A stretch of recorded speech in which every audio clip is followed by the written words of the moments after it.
Okay, buenos dias, good afternoon, good morning. Hello, today and bonjour.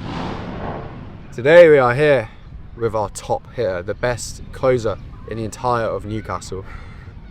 Who are you? Do I need to say who I am? Everyone knows who I am. Matt's motherfucking Nova is who he goes by. And he is the highest cash printer in the whole of the Northeast. So me and Max, how long have we known each other now? Since what, September? Beginning of September. It was a little phone call we had. We were just talking about it before. It was about 5 minutes long. You were in the gym. I was at Mason's house. Mason just said, yeah, Jack's a sick guy. Just send him the money out. Like, yeah, I trusted Mason. I trusted you based on the 5-minute phone call we had. And then just decided to go all in. Yeah. What were you doing before? Obviously, there's going to be a few people who know, but for those who don't know, what was it you were doing before? I was a bricklayer. Did a bit stone masonry as well. Used to tell myself I enjoyed it. I did enjoy it a little bit in the summer, but looking back, I know I'll never step foot on a building site again. And obviously knowing that where you are today, what did you do? One of the weeks this month, you did 6k in commissions, right? Yeah. So in January, I went and I did 15k in total in January, US. So that was 11k pounds, and then I've been doing consistent around 10k months, and then this month haven't counted up yet, but I've had a record month again. So it's been a good journey and just continuing to get better as well. Love your stuff. Because for you, bro, obviously you worked on a building site. From what you've told me, there was sales, and from who you were before, in September, and now you didn't really envision yourself going down the route of really getting into sales. And so I guess for you, when you saw high ticket sales as an avenue, obviously I know Mason went down it as well, what was it that made you kind of decide to actually do that, even though you didn't necessarily feel that it would have maybe suited you? Bro, I didn't even know what it was. Mason was my best pal. He was doing it, so I just thought, yeah, bro, get me on this. He was doing appointment set at the time, and he said, nah, you're not doing setting. Jack's a sick guy. He'll teach you closing, get into closing. So I just never looked back. I just did it and just knew it was going to be the best show for me, and I just knew I was going to make it work. Yeah, and that's actually sick that you just took the dive straight into closing, because I have this fucking strong belief, and we all kind of do in Caspectors, right? It's just fuck appointment setting, because it's actually just the gayest thing in the entire world. What would you say to somebody who wants to get into appointment setting? What's your overall opinion on it? Well, to be fair, for setting, right, I don't necessarily think it's the worst thing in the world. It's better than working a 9 to 5. In my opinion. Yeah. So people getting into setting, it's not the worst idea, although setting now, AI will take over it within the next 6 to 12 months for one. And also, if anyone's above the age of 20 and they can have a conversation, I don't see any way that going into appointment setting is going to be a better avenue, because it's got a lower ceiling. It's basically just saying, right, I want the easiest option. And even closing compared to setting is, I wouldn't say it's massively harder. I didn't find it that hard. Of course there's challenges, although I just don't see a way where appointment setting is a good avenue to go down. But I can see why people do, because people see people posting online saying, oh, you can do this, it's the best skill, it's the best thing since sliced bread, because of course they're trying to sell the mentorship, but which makes sense, and fair play to these guys who do it. Although it's got a lower ceiling, and it is very much so glorified 9 to 5 in my opinion, because a lot of the time you are just fucking working 12-hour days, sat in DMs messaging people and not making as much as what a closer is, taking 3 or 4 calls a day, making twice as much money. I actually agree massively. It's the 9 to 5 is definitely the bottom of the barrel, and then it goes up to appointment setting. You see, I guess the issue is that I see with setting is that people claim it as their identity. They're I'm a setter. And the issue is sure, it's sitting in DMs is bad enough, but then to actually emotionally attach to the vehicle, and to be bro, I'm not ready to become a closer, and they glorify closing way above setting. I'm not saying every single setter does this, because obviously loads of people who do make the transition, and I know that it's scary regardless, especially if you weren't aware that closing existed before you got into set it. But it's that's the dangerous part in it. It's the identity of I'm a setter. And then that's what holds people back. We were actually having a laugh, me, Mason and Dylan once. We were just taking the piss. I'm sure there's a 35-year-old setter or something, or something like that, and we were saying like the old memes, your dad's a DM setter. your dad's got in his bio, I turn cold traffic into booked calls. Did you actually see this? Yeah, no. But like, it would be funny if we did. Yeah, 100. Because there's definitely one out there. He's just cooking. And joking, where do you reckon he's from?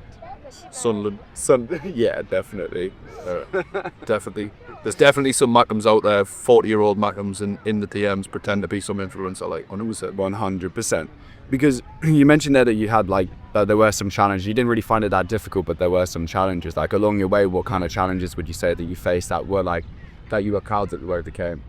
Oh, like at the beginning, like, you know, like, I know that you will admit, I wasn't one of the students where I came in and picked stuff up like straight away.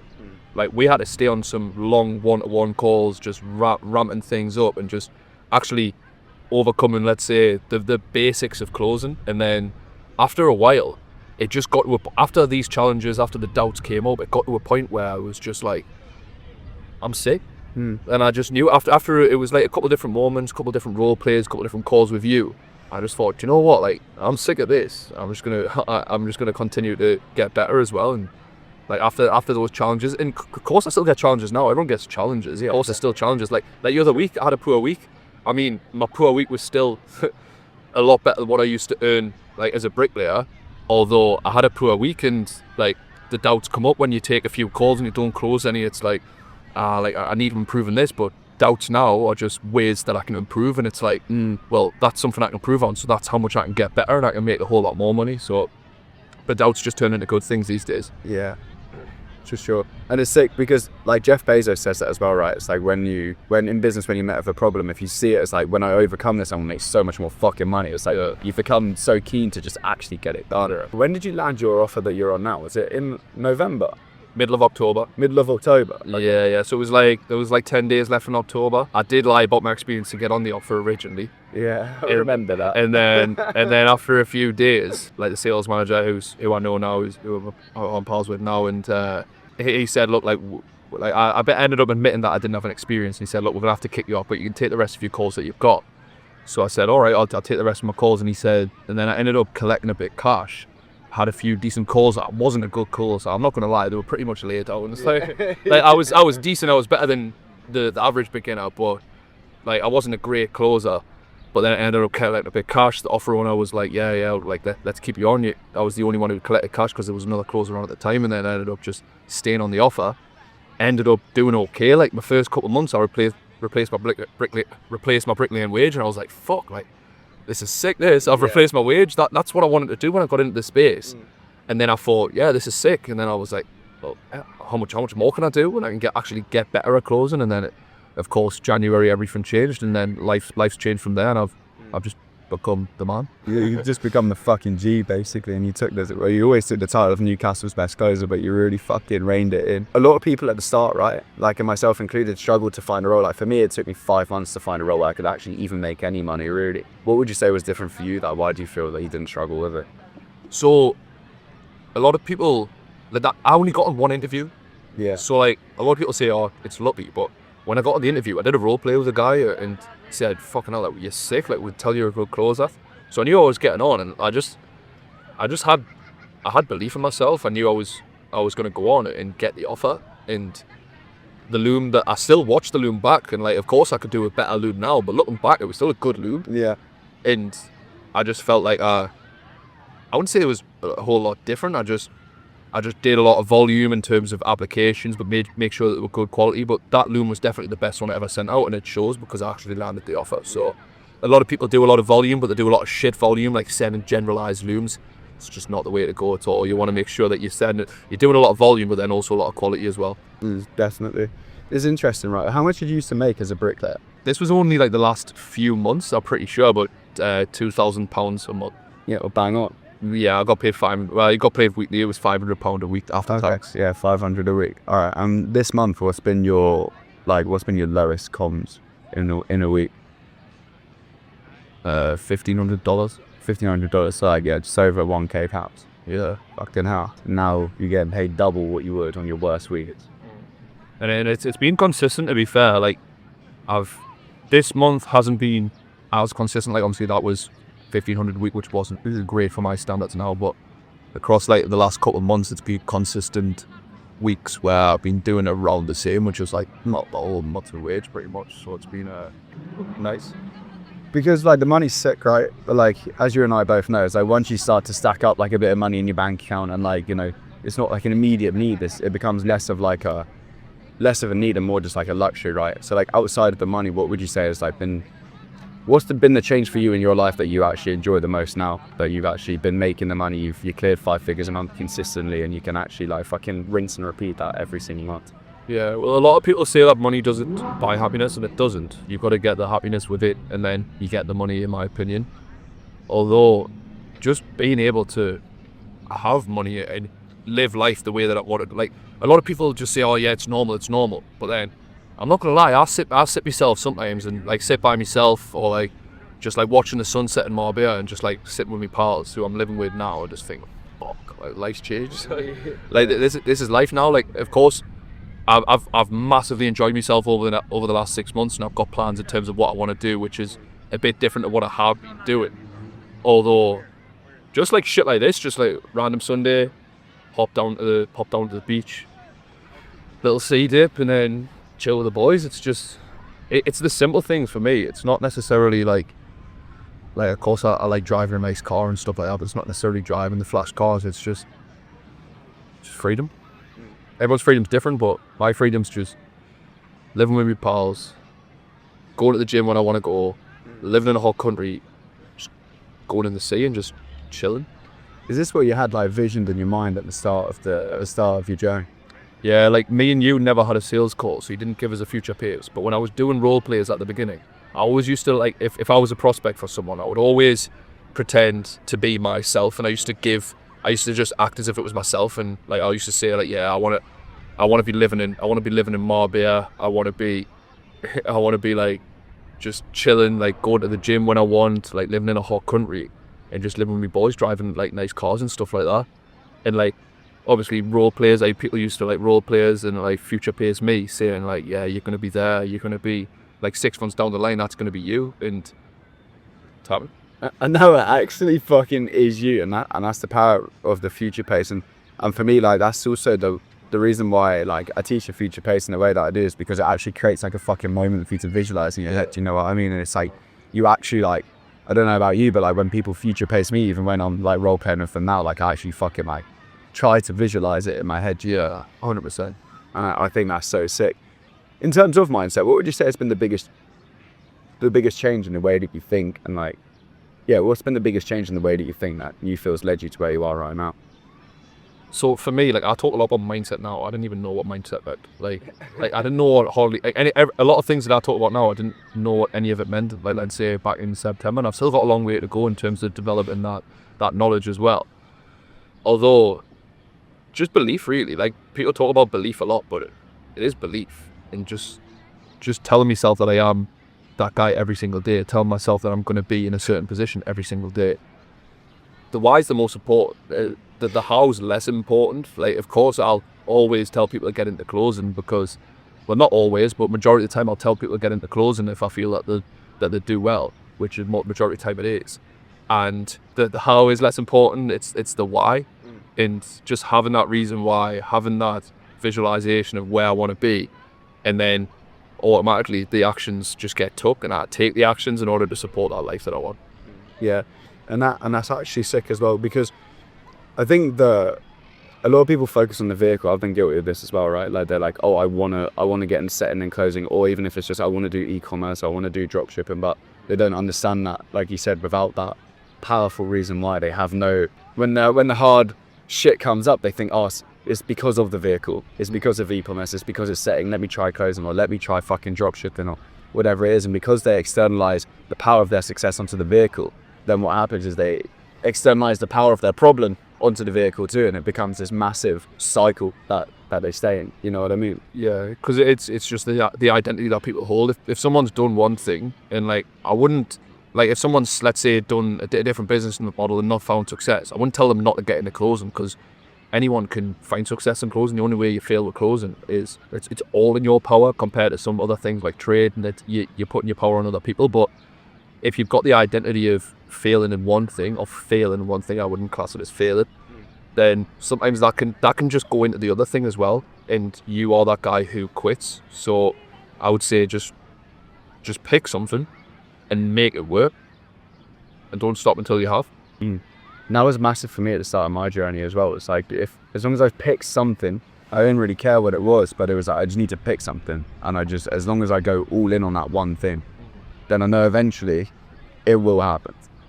And it will actually, something will change if I just stick at it for long enough. 100%, because a lot of people talk about market saturation, and it's such a 9-to-5 mindset. And like, I don't have anything against like people who work 9 to 5s. Like, of course, like people need to work as nurses, doctors, like it's great people. But it's like, if you're saying a market is saturated, that is basically you saying that you can't outperform people, which is you should be just working a job. You should be working a 9 to 5 job when you've got a salary and you get paid the same every week.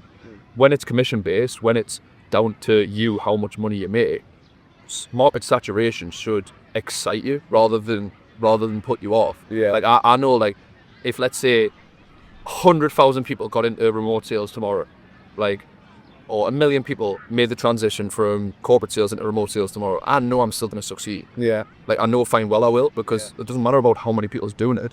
Like, it's a game for winners.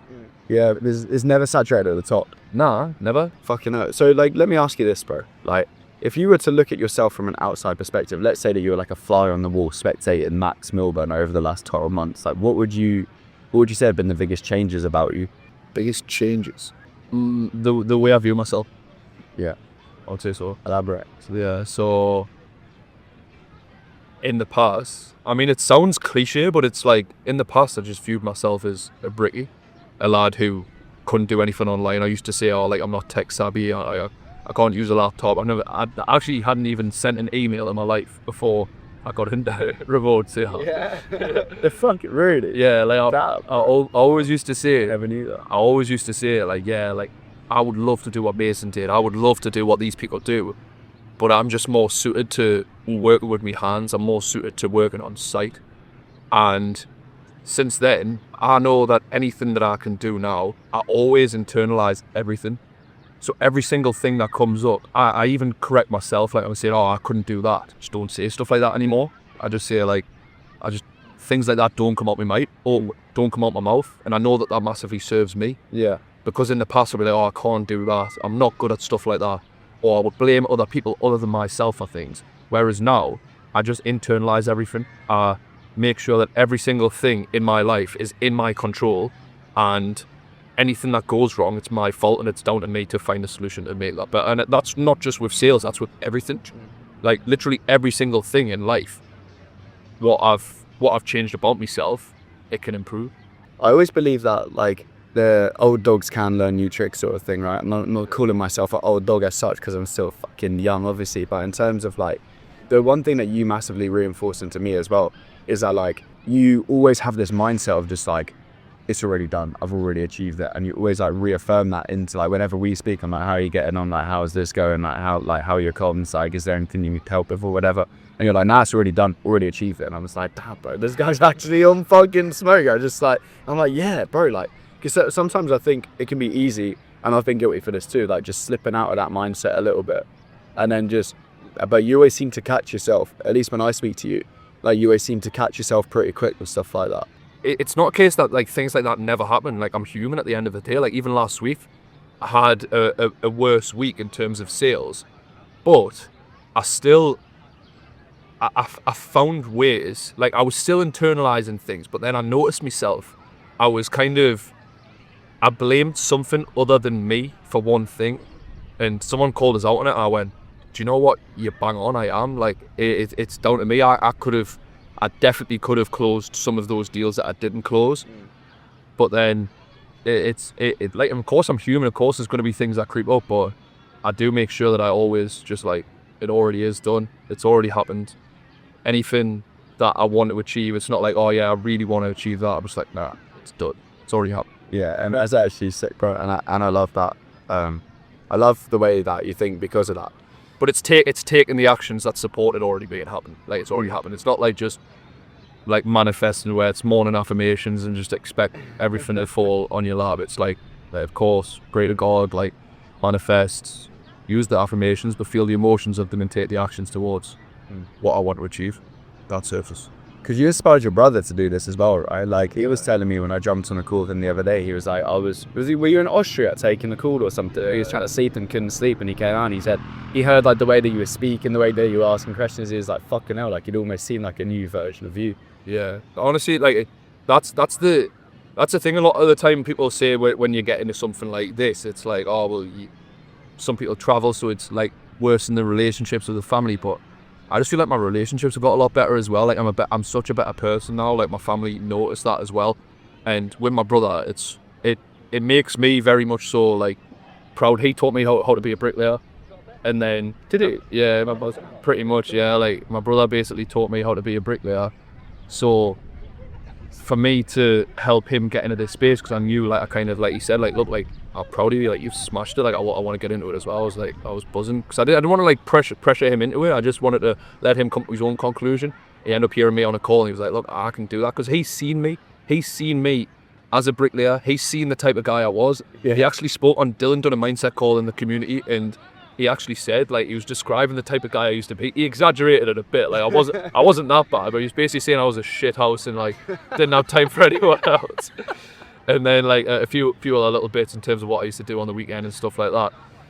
But it's great to see, and it's great for me to know that my relationships with people have improved, and like just seeing people, because I'm proud of myself for like how much I've done, but I know like the people around us, and like that's feelings that I've always wanted. Of course, I've always felt like my family being proud, but I mean, I don't want to like go down that sort of path, but like there was times where I certainly wasn't making my family proud, certainly causing my family a lot of stress. Yeah. And then going from that type of guy to going to the level where I am now. Like my mom never used to make a big thing about it, but like I wasn't great. Like I used to like just bring random people back like for parties and that all the time and stuff like that when she's upstairs, like, and then going from that to doing a lot different now, it's great for her, but it's also great for me to see how people have felt about us. Yeah. You must be fucking proud. I mean, I'm fucking proud of you, but you must be proud of yourself because you've actually not just seen the transition, but you felt the transition, and you actually like looked at the way that you evolved in the mirror. And just like, I've even just seen the way you carry yourself, like the way that you present yourself, and even just like the way that you like approach, the way that you dress, the way that you do your hair, like everything's just gradually changing. You've improved that so much as a man, and like just not even improved would undermine it, like evolved, I would say. Yeah, 100%. Because this is the thing, like a lot of people, when they make a transition, they're like, oh yeah, nothing changes when you get money. But like, and I'm not saying I've got money, like there's a long way to go before like I'm very much so grateful to everyone, grateful to the highest power for where I am now. I'm grateful to myself. I know there's a long way to go, but like I do sit with myself and think, fuck, like life has changed, and it's not one of these things where it's just like I just feel the same when I've got there. At the end of the day, I've went from working as a bricklayer to living my dream, really. So I don't mind talking about this. I don't mind saying that it is a big thing, because it is. It has been a big change for us, and it's been massive. It's been massive in every way. What change came first? Was it was it your mindset that shifted first, and then that's what made you hit the record month, or was it the month and then the mindset? 100%. Like that's the thing. When I say the money is good, I didn't get the money and then it changed. I changed and then I got the money. Yeah. I changed and then I started making the money. I changed the way I approach things. I changed the mindset. I changed my belief systems, and then I got to where I was. It all has to change first. You're not. It's never like attaching to the outcome. Like, yeah, I'll wait till I hit 10k a month, then I'll be happy. Then I'll move to more beer. Nah. Just become the man first. Then the results will flow. All right. Well, what would you say has been the biggest benefit or the biggest thing that you've taken from like joining Cash Collectors and actually like taking a step into that? For me, it was having a lot of people around us as well. Like, you know, like I've met Dylan. Dylan's one of my best pals now. Of course, I was already best mates with Mason before, but then meeting yourself as well, and just having other people around me helping level us up. Like, it's just that sense of community and having other lads around you who are leveling you up, and then also having you in my corner as well, because of course I want to put it on myself and say it's down to me, which it is, but massively like down to you at the beginning, because like I said, I wasn't one of those guys who came in and picked things up like within the first couple of weeks, which is what a lot of people do. It did take us a while. It took me slightly longer than what it would take other people. But I had you in my corner. I had those one-to-one calls. I had that support system. I know you were always checking in with us, making sure that I had that support as well, to make sure I was developing my skill set, make sure my mindset was where it needed to be as well. And just having that support around us was massively beneficial. What has been, and I respect that as well, right? Because the one thing that I didn't even mean to make the community, you know, that like back in the day, it was actually accidental. Like I just wanted all of the messages in one place, rather than keep messaging everyone individually. And then that was actually born. It's like a one night stand, basically, like baby that came off a one night stand sort of thing. It was just all like, it was all just a fluke. Is that the only time that's happened? Yeah, it's the only time it's happened. Pray to God, don't let me jinx it.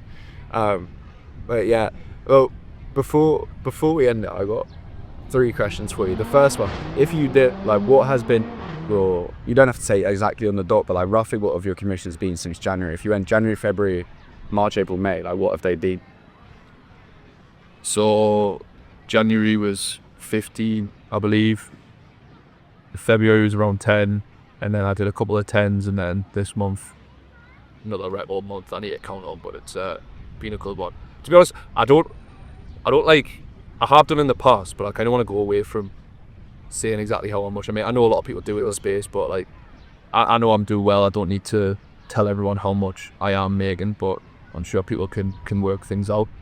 But it's going to continue to get better and get bigger. So for sure, there definitely can, like, I think in life there definitely needs to be a time and place where you bring it into like thought it wasn't recording the voice note. I was like, no, there definitely needs to be a time and place where you keep it a bit more private, right? Because it's like yours, and there's like, I believe sometimes that when you put things into the external world, like sometimes it invites like a weird energy, you know what I mean? Like people start hating, or like not even hating like on comments and shit, I don't care about that, but just like actual like bad energy to your truth. So like I hear it for sure. Yeah, and because for me, like I used to have an ego, and I still, everyone's got like a little bit of ego, but I would say like I'm not in competition with anyone. Like I don't care if someone's making a couple of K more than me. I know that I'm in competition with myself, and I don't always want to. I don't want to compare to the old version making 2K a month.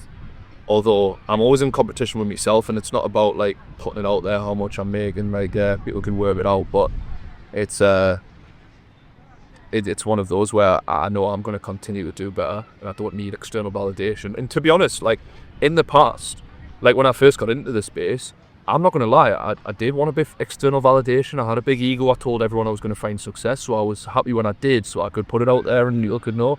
I'm not going to shy away from that. Whereas now I feel like I'm so, I sound a bit gay, but like so secure in myself in every single avenue when it comes to every single aspect of life. I'm very much so secure. I don't need to say, yeah, I'm doing this. I'm dating that many people or whatever like that. Like it's just in competition with myself and always winning. You just found your feet in it, basically. Like you found your pace, which is sick to see. Before we end it, I do sort the posture out though. Has anyone got a posture maxing course? If there's a posture maxing guru watching this right now, then comment your IG below, and me and Max will both piffy. It's because I've got to come down to everyone's level, you know. Yeah, just not just with height, with every. Yeah, just ascends so high into fucking abundance that he needs to bring himself back down physically to even come to this level. If you were to say one thing to the viewer watching this video, what would you say? I would just say, going back to what I said before, just do it, because it's not like the feeling's not going to change. Like you can change your life, and you can be sat on a balcony with your boys and just like having a look at the sunset and thinking, fuck, life's changed, and that can be your reality, and it's not anyone else's control. It's not in your mom's control. It's not in your dad's control. It's not in your mentor's control. It's in your control. It's down to you to get that mentor. It's down to you to take that action, no matter what it is. It's down to you put in the work and create the life that you want. So, respect. My boy.